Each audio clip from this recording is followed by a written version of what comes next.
अस्सलामु अलैकुम वरहमतुल्लाहि वबरकातुहू। मेरे अज़ीज़ तलबा, मैं आपका दोस्त इमरान अपने चैनल करीम क्लासेस में आप तमाम ही का खैर मकदम करता हूँ और दिल की गहराइयों से इस्तकबाल करता हूँ। उम्मीद करता हूँ कि आप तमाम ही अपनी जगह खैर आफियत से होंगे और खुश खुरम ज़िंदगी गुजार रहे होंगे।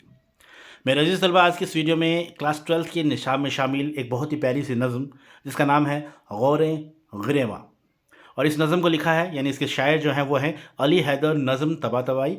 नज़म इनका तखल्लुस है।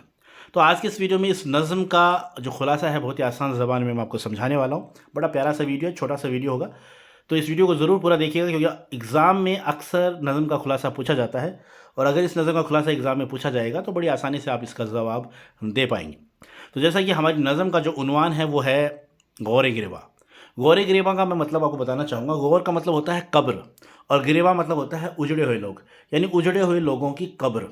तो इसे एक तरीके से हम कब्रिस्तान के सेंस में इस अल्फाज को ले सकते हैं। तो इसका मोटे मोटे तौर पर मतलब कब्रिस्तान के सेंस में है। ठीक है, तो ये आपको पता होना चाहिए। तो चलिए बिना वक्त जाया किए शुरू करते हैं आज के इस वीडियो को और इस नज़म का जो खुलासा है वो समझ लेते हैं क्या कुछ आपको एग्ज़ाम में लिखना है अगर इस नज़म का खुलासा आपसे पूछा जाता है। तो देख लेते हैं। जैसा कि स्क्रीन पर आप देख पा रहे हैं, हमारी नज़म है गौरे गिरेबा। गौर मतलब कब्र होता है। ठीक है। शायर अली हैदर नज़म तबातबाई की यह नज़म अंग्रेजी शायर थॉमस ग्रे की मशहूर नज़म Elegy Written in a Country Churchyard का मंजूम तर्जुमा है। यानी ये जो नज़म जो है ये एक तरीके से तर्जुमा है। किसका? ये जो है अली हैदर नज़म तबातबाई जो है इन्होंने अंग्रेजी एक मशहूर शायर हुए हैं जिनका नाम है थॉमस ग्रे। उनकी एक नज़म थी, एक नोहा था, आप कह सकते हैं शौक गीत, हिंदी में बोलते हैं शौक गीत। तो जो कि जिसका नाम है Elegy Written in a Country Churchyard, उसका उन्होंने तर्जुमा किया है। किसने किया है? हैदर अली नज़म तबातबाई ने तर्जुमा किया है। ठीक है। हालांकि अल्फाज जो है नज़म तबातबाई साहब के हैं, लेकिन जो ख़यालात हैं, जो जज्बात हैं, वो उन्होंने थॉमस ग्रे के अपनी नज़म में शामिल किए हैं। हूबहू उसी नज़म को एक तरीके से उन्हीं जज्बातों के साथ, उन्हीं ख़यालातों के साथ बयान किया है। अब आगे देखते हैं, जिसमें ज़िंदगी की नापायदारी और मौत की हकीकत को बहुत ही खूबसूरती से बयान किया गया है। यानी इस नज़म में ज़िंदगी की नापायदारी, नापायदारी का मतलब होता है एक तरीके से जो नश्वरता कह सकते हो आप हिंदी में, क्षणभंगुरता बोलते हैं। यानी जो चीज़ नष्ट होने वाली है, जो चीज़ ख़त्म होने वाली है, जो चीज़ फ़ना होने वाली है। ठीक है। तो ज़िंदगी की नापायदारी यानी ज़िंदगी का फ़ना होना और मौत की हकीकत को बहुत ही खूबसूरती के साथ बयान किया गया है।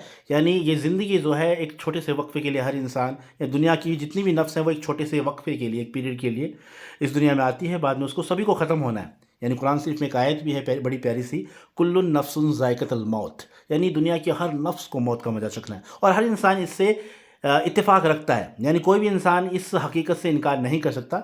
यानी कोई ये नहीं कह सकता कि मौत नहीं होती, मौत नहीं आती। यानी सभी को पता है और सभी को मालूम है और सभी इस चीज़ को इस चीज़ से इनकार नहीं कर सकते। सब मानते हैं इस बात को कि मौत बरहक है और मौत आनी है।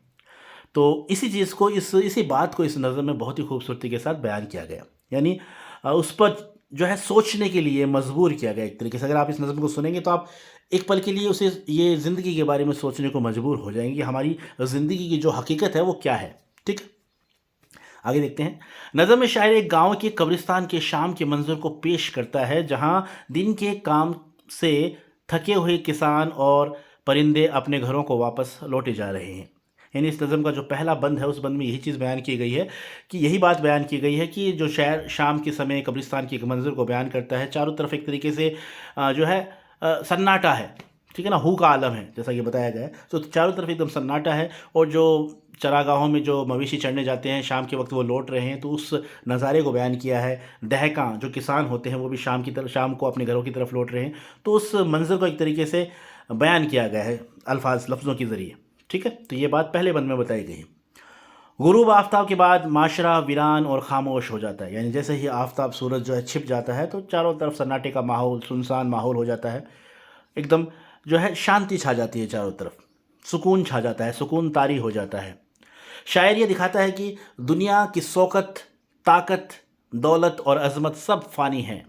यानी दुनिया में आपने चाहे कितनी भी ताकत कमाई हो, कितने भी आप ताकतवर रहे हो, कितने भी आपने दौलत कमाई हो, कितनी भी शान शौकत आपकी रही हो, सब कुछ क्या है, फ़ना होने वाली है। एक दिन ये सब चीज़ें ख़त्म होने वाली हैं। ये हमेशा हमेशा के लिए नहीं रहने वाली। एक दिन ये चीज़ें सभी ख़त्म हो जाएंगी।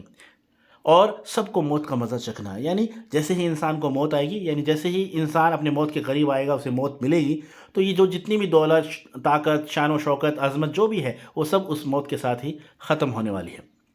اس دنیا میں کوئی بھی دائم نہیں ہے، یعنی ہمیشہ ہمیشہ کے لیے کوئی اس دنیا میں نہیں آیا ہے. ایک چھوٹا سا وقفہ ہی مان لو آپ، 60 یا 70 سال، چھوٹا سا پیریڈ ہے. اس پیریڈ میں آپ کو یہاں پر رہنا ہے، اپنی زندگی کو بسر کرنا ہے، اور بعد میں ایک دن وقت آنے پر آپ کو چلے جانا ہے. شاہ ہو یا فقیر، امیر ہو یا غریب، سب آخر کار مٹی میں مل جاتے ہیں.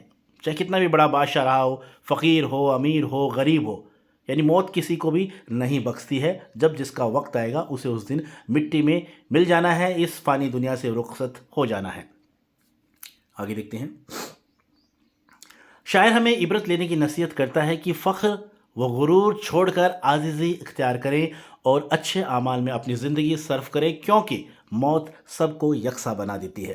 یعنی اس نظم کے ذریعے بہت ہی ایک اچھی سیکھ جو ہے شاعر ہمیں دے رہا ہے. شاعر ہمیں کہتا ہے، ہمیں یہ سیکھ لینے کی یہ نصیحت دیتا ہے کہ جو غرور ہے آپ کے پاس، جو جس غرور میں آپ اپنی زندگی گزار رہے ہیں، اسے آپ چھوڑ دیں. عاجزی، اپنے مزاج میں عاجزی اختیار کریں، اچھے اعمال کریں، اپنی زندگی اچھے اعمال میں اپنی زندگی صرف کریں، کیونکہ موت سب کو یکساں بنا دیتی ہے. یعنی جب موت آتی ہے انسان کو، بعد میں موت کے بعد میں ہر انسان برابر ہے، چاہے وہ کتنا بھی بڑا بادشاہ ہو، کتنا بھی بادشاہ ہو، فقیر ہو، امیر ہو، غریب ہو، چاہے کچھ بھی ہو، موت آنے پر وہ ایک دم مٹی میں مل جاتا ہے، سب برابر ہو جاتے ہیں. دنیاوی مرتبے ماند بڑھ جاتے ہیں، یعنی دنیا میں آپ نے کیسا بھی مرتبہ حاصل کیا ہو، موت کے وقت سب کچھ پھیکا پڑ جاتا ہے، اور آخرت کے عمل باقی رہتے ہیں. صرف باقی کیا رہتا ہے؟ باقی آپ کے اعمال رہتے ہیں. یعنی آپ نے دنیا میں رہ کے جو اچھے کام کیے ہیں، وہ کام آپ کے ساتھ جانے والے ہیں. باقی کتنی بھی آپ نے دولت کمائی ہو، کتنی بھی شہرت کمائی ہو، سب کچھ اس دنیا میں ہی رہنے والا ہے، اور ایک وقت کے بعد لوگ آپ کو بھول بھی جائیں گے. لیکن آپ کے اعمال اگر اچھے ہیں تو ان اعمالوں کی بدولت، ان اعمالوں کی بنیاد پر آپ کو یاد کیا جائے گا. یہ نظم انسان کی فانی زندگی اور موت کے سامنے سب کے برابر ہونے کا درس دیتی ہے. یعنی یہ نظم جو ہے انسان کی فانی زندگی، یعنی جو فنا ہونے والی ہے، اور موت کے سامنے سب انسان برابر ہیں، موت کے بعد میں سب کو مٹی ہو جانا ہے. تو ایک بہت پیارا سا میسج یہ نظم ہمیں دیتی ہے، اور ہمیں حقیقت پسندی، عاجزی اور اخلاقی فکر کی طرف راغب کرتی ہے. یعنی ہمیں حقیقت پسندی، یعنی حق کو ماننے والا، عاجزی، اپنے مزاج میں عاجزی اختیار کرنے کے لیے یہ جو نظم ہے ہمیں راغب کرتی ہے، یعنی اس طرف ہمیں کھینچتی ہے. ٹھیک ہے، اب اس نظم کا مرکزی خیال کیا ہے وہ دیکھ لیتے ہیں. نظم کا مرکزی خیال دنیا کی ناپائیداری اور موت کی برابری ہے.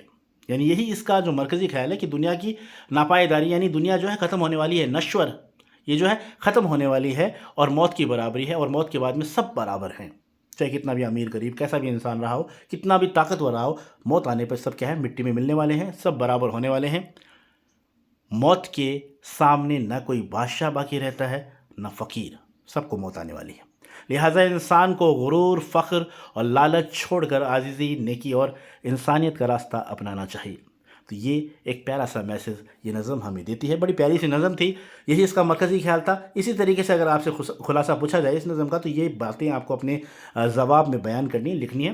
اگر آپ ایسا کرتے ہیں تو آپ کو پورے میں سے پورے نمبر ملنے کے چانسز بنے رہیں گے. تو یہ تھا آج کا ویڈیو. امید کرتا ہوں یہ ویڈیو آپ نے پورا دیکھا ہوگا اور آپ کو اچھے طریقے سے سمجھ میں بھی آ گیا ہوگا. جلدی ملاقات ہوگی ایک نئے ویڈیو میں. تب تک کے لیے خوش رہیے، آباد رہیے، پڑھتے رہیے اور میرے ویڈیوز دیکھتے رہیے. ایک بات اور میں کہنا چاہوں گا آپ سے، اگر آپ کو میرے ویڈیوز پسند آتے ہیں تو پلیز انہیں لائک، شیئر اور سبسکرائب ضرور کریے گا، کیونکہ آپ کا ایک سبسکرپشن جو ہے نا، وہ میرے حوصلوں کو بلند کرتا ہے. ٹھیک ہے، تو اسی امید کے ساتھ سبھی کو خدا حافظ.